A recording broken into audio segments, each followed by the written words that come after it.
Oi pessoal, eu sou o professor Sebastião e faço parte da equipe técnica da Rede Municipal de Ensino de Carazinho, que é responsável no suporte na questão das relações étnico-raciais, no estudo da história e cultura afro-brasileira e africana e também da cultura indígena. E comigo também fazem parte dessa equipe outros professores. Representando a Secretaria de Educação de Carazinho, a professora Janessir Marcon, a professora Annelise Hartmann e a professora Nancy da Cruz. E representando as escolas de educação infantil, a diretora Fátima Rosane da Silva. Estamos fazendo esse vídeo rápido para ajudar no debate sobre a abolição da escravatura no Brasil. Ele é especialmente dedicado aos estudantes da Rede Municipal de Ensino de Carazinho. O dia que esse vídeo está indo ao ar é 13 de maio.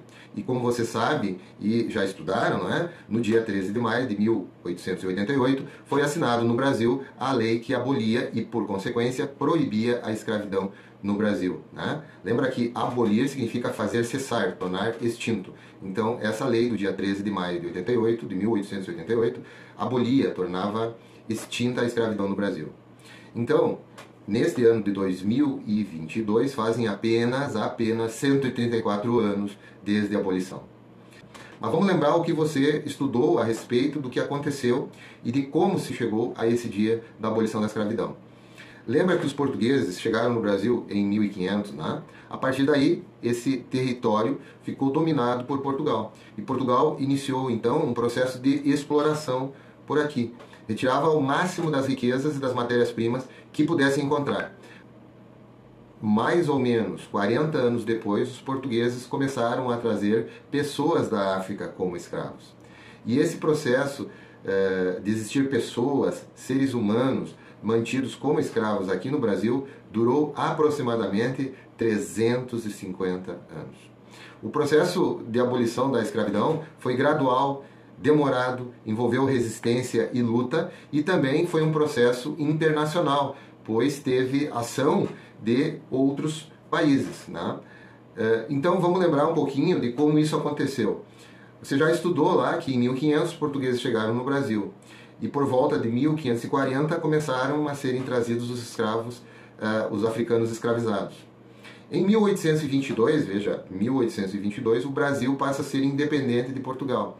Então, nesse tempo todo, o Brasil ficou como colônia de Portugal. E aí, em 1822, o Brasil consegue a independência de Portugal. Então, a escravidão continua.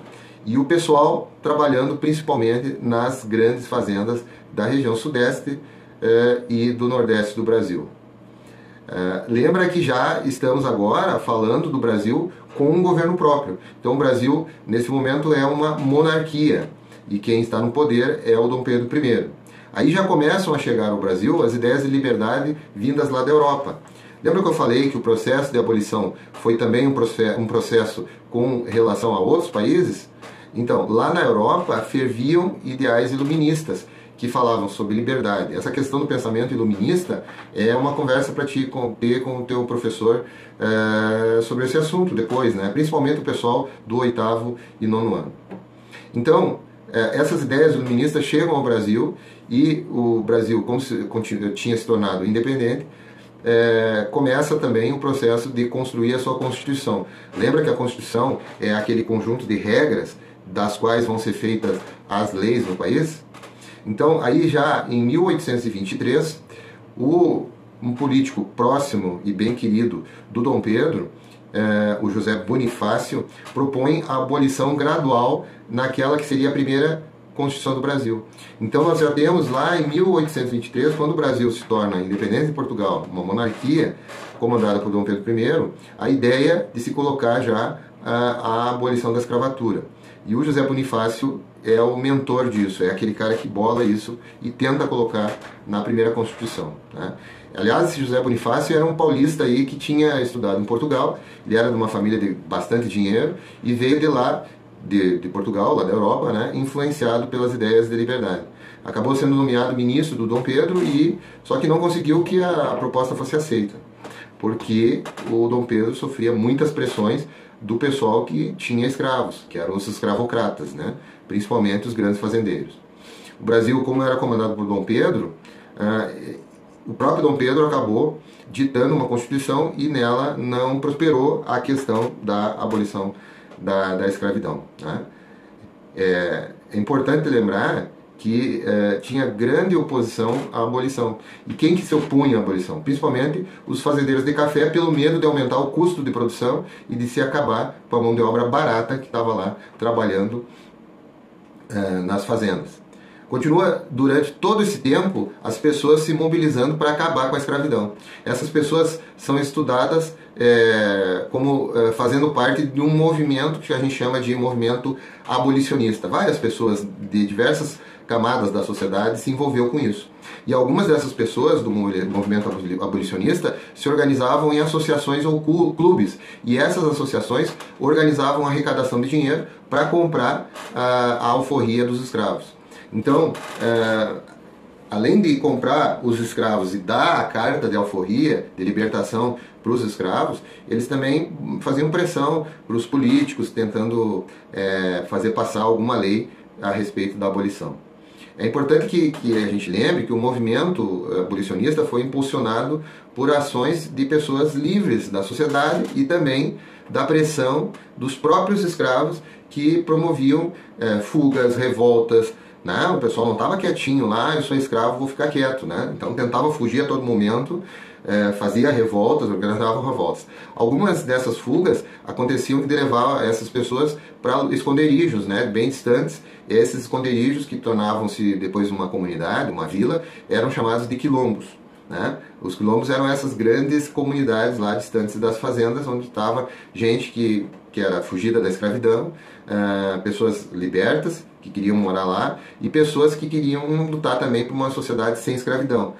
Não eram só negros que moravam nos quilombos. O maior dos quilombos aí, a gente sabe, foi o quilombo dos Palmares, ele lá no Nordeste brasileiro, numa região onde hoje é o estado de Alagoas e de Pernambuco. Né? Chegou a ter 20 mil pessoas, veja bem, né? 20 mil pessoas é uma população aí de Não Me Toque, mais ou menos, né? Uma cidade aqui da nossa região, né? Uma quantidade grande de pessoas que viveram nesse quilombo dos Palmares. Né? E nós tivemos grandes destaques de pessoas que lutaram, né, para a abolição. Tem o Joaquim Nabuco, o André Rebouças, o José do Patrocínio, né? Mas eu quero destacar aí para vocês uma pessoa que se destacou na luta aí contra a escravidão, chamado Luiz Gama. Ele era filho de uma mãe negra, que era alforriada, que não era escrava, e de um fidalgo português, então, que tinha ficado com ela um tempo. Né? Eles depois descasaram, e a mãe do Luiz Gama estava fazendo parte de outras revoltas, né? Sempre buscando a libertação da escravidão. Mas aí acontece que ela foi presa e o pai ficou com o menino. E o pai criou muito bem o menino, tem relatos disso, mas também o problema do pai era jogo. Ele jogava muito e perdeu toda a fortuna dele na jogatina. E acabou que chegou um dia lá e ele levou o menino lá para vender o menino, que tinha 10 anos, como escravo. Né? Ele perdeu a fortuna na jogatina e depois acabou vendendo o próprio filho como escravo. E o menino lá, Luiz da Gama, como escravo, ficou até por volta de 15 anos, 17 anos, não é muito certo isso, e acabou fugindo e depois acabou indo lá para São Paulo, né? E saiu de Santos, foi para São Paulo, e aí lá em São Paulo ele aprendeu a ler sozinho, né? E foi se formando, se graduando e acabou depois até conseguindo estudar na faculdade de Direito. Só que não conseguiu se formar, porque foi retirado da faculdade porque o pessoal não queria conviver estudando com um negro lá, então. Mas porque ele sabia demais das leis e tal, ele conseguiu uma licença para exercer a advocacia, se tornar advogado, e naquela época podia, né, se tivesse conhecimento da lei, e ele conseguiu libertar mais de 500 escravos naquela época. É que ele se baseava numa lei lá de 1831, que foi feita por causa da pressão da Inglaterra, que não queria mais o trânsito, o tráfico de escravos para chegar aqui no Brasil, que tinham interesses econômicos e tal, e então a coroa, a monarquia aqui brasileira acabou editando uma lei para contentar, né, dizendo que lá em 1831, que todo escravo que chegasse, todo africano que chegasse aqui no Brasil, imediatamente seria libertado, não seria mais escravo. Só que essa lei era só para para contentar os ingleses, né? Por isso que tem aquela expressão, né? Para inglês ver, né? Isso aí é para inglês ver, quer dizer, é só bota no papel, faz de conta que faz, mas acaba não fazendo, viu? Né? Essa lei não pegou, né? Lá de 7 de setembro de 1831, né? Depois nós tivemos outras leis abolicionistas que são estudadas aí pelos alunos, eu tenho certeza. A primeira delas é a Lei Eusébio de Queiroz, lá de 1850, e que ela proibiu então o tráfico de escravos negreiros de verdade agora, né, um pouco mais sério, porque também a Inglaterra estava patrulhando o Oceano Atlântico ali e capturava os navios que tentassem passar. Então o Brasil fez essa Lei Eusébio de Queiroz, impedindo, tornando ilegal trazer escravos para o Brasil. Foi bom, mas foi ruim, né? Porque esses navios, que eram chamados de navios negreiros ou navios tumbeiros, começaram a ser disfarçados, então faziam um fundo falso e colocavam lá os escravos naquele fundo e vinham lá da África deitados, apertados lá e tal, para se esconder das patrulhas que aconteciam no Atlântico do Império Britânico. E aí muitos escravos chegavam aqui no Brasil mortos, né? E aqui dentro do Brasil intensificou as vendas de escravos, então aumentou, né? Como o produto não tem, né? Não tem mais ou não tem tanto, o preço começa a aumentar e aí começou a se vender muito escravo das fazendas lá do Nordeste aqui para a região de São Paulo principalmente, né? Do interior de São Paulo, que são aquelas lavouras de café que estava produzindo muito, né? Depois dessa lei, então nós temos a Lei Eusébio de Queiroz, que proibia o tráfico de escravos, e aí temos a Lei do Ventre Livre, né? Essa foi em 1871, e essa lei dizia que era, a partir daquela data, todo escravo filho que nascesse, filho de alguma escrava, o menino, a criança que nascesse de alguma escrava, acabava tendo que se tornar liberto, né?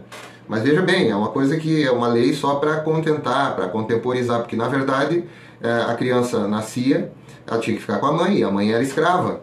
E aí ela continuava vivendo ali e tendo que se submeter à escravidão do dono da mãe dele, né, da criança. Então, a Lei do Ventre Livre de 1871, ela aconteceu para libertar os escravos nascidos a partir daquele dia, mas na verdade, né, não libertava ninguém, né?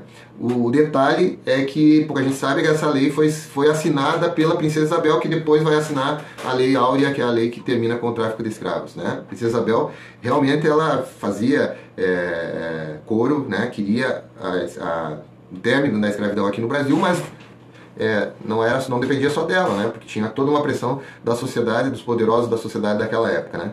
E aí tem a Lei do Sexagenário.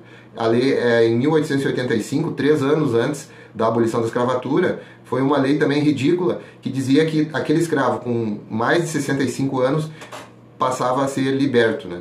Mas daí veja bem, qual é o escravo que chegava a 65 anos? Há estudos que mostram que os escravos duravam na vida escrava 20 anos.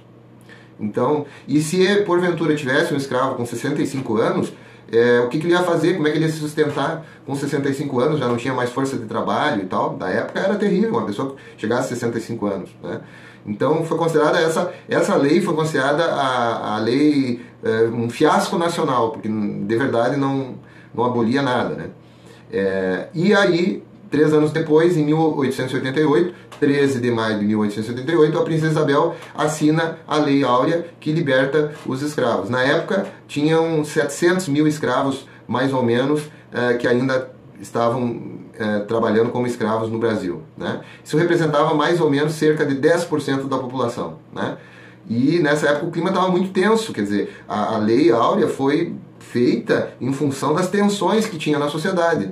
Tinha muitas fugas, os fazendeiros já não tinham mais o apoio do exército para buscar os fugitivos, o escravo fugia da fazenda, normalmente o fazendeiro ia lá, pegava um grupo de pessoas, de soldados do exército, e iam atrás para tentar capturar e trazer de volta o escravo era muito caro, né? Tem uns alunos que me perguntam assim, mas todo mundo tinha escravo, quem era branco tinha um escravo? Não, né? Só se tivesse muito dinheiro, né? Para ter um escravo. E se conseguisse, né, alguém para cuidar, para sempre estar com uma arma ali ameaçando, entende? Então era difícil, não era assim, né? Então aqueles escravos que fugiam, os fazendeiros pegavam o apoio do exército para ir capturar de volta, trazer o escravo para cá, né, para a fazenda, né? E ali perto da abolição da escravatura, o exército não apoiava mais, então já estava ficando difícil demais para manter o escravo, né? E também o Brasil tinha ameaça de outros países de ficar isolado, ninguém queria comercializar com o Brasil, né? Tinha um isolamento social. Então, pessoal, esse é o contexto da abolição da escravatura, e não pensem que o problema acabou por aí, porque as pessoas que foram libertadas lá em 1888, no 13 de maio, elas foram deixadas à sua própria sorte. Depois de libertas, elas não tinham como se sustentar, como morar. Então, muitos escravos, na prática, acabaram ficando nas fazendas e continuaram trabalhando, daí trocando o trabalho por permanecer na fazenda, por ter uma casa, um teto e tal, né? E poder pegar a comida da fazenda. Então, na verdade, continuaram escravos, porque eles não recebiam pelo que eles faziam, né? E essas questões de toda a escravidão continuam até hoje, né? Alguma coisa tem, né, acontecido nos dias de hoje, que é reflexo da escravidão e do tempo desses 350 anos quase de escravidão no Brasil, né? Nós temos pouco tempo aí que não temos mais escravos de maneira oficial no Brasil, pouco tempo, né? Pouco mais de 134 anos, né? Há muitas pessoas que são descendentes de escravos que moram aqui no Brasil conseguiram já superar, já tem uma profissão, né, estão buscando na sociedade uma superação, mas falta muito em termos de igualdade de direitos na sociedade, né? É importante na sala de aula fazer essa discussão para saber se realmente hoje as pessoas que são descendentes de escravos, né, que são negras, têm, né, os mesmos direitos que os outros e se isso está sendo respeitado nos 134 anos após a abolição da escravatura, tá? Lembrando o seguinte, olha esses itens que são muito importantes da gente entender. O Brasil foi o maior país escravocrata das Américas, de toda a América, o Brasil é o que teve mais escravos. O último país do Ocidente, do lado de cá, do meridiano de Greenwich, na parte oeste do mundo, o último país a extinguir a escravidão foi o Brasil. Todos os outros já tinham extinguido. Não teve apenas um líder aqui para a escravidão, né? Teve várias pessoas que se destacaram, e também a Princesa Isabel. A Princesa Isabel, por muito tempo, apareceu nos livros de história como uma redentora, aquela que deu a libertação para o escravo. Vocês viram que foi todo um contexto para se chegar à libertação da escravidão, né? Então foi mais ou menos 40 anos aí de leis e lutas para que conseguisse então o processo de escravidão, de abolição acontecer, né? O Brasil foi o país que mais importou africanos para usar como escravos, né? Chegou a trazer por volta de 4 milhões de pessoas. E um detalhe que pouca gente sabe ou fala é que a Igreja Católica aqui no Brasil também tinha escravos e acabava alugando, arrendando esses escravos para os fazendeiros e ganhando dinheiro com a escravidão. A Igreja Católica tem que, né, conversar a respeito disso também, né? É importante que a gente que estuda a história do nosso país conhecer as coisas que aconteceram nessa história. Tá bom, pessoal? Vamos pensar, vamos raciocinar, né, sobre essa questão, e o 13 de maio é um dia de reflexão. 13 de maio, dia da abolição da escravatura, é um dia de reflexão. Vamos refletir se todo mundo no Brasil ainda já consegue ter os mesmos direitos. Tá certo? Um grande abraço para vocês e bons estudos.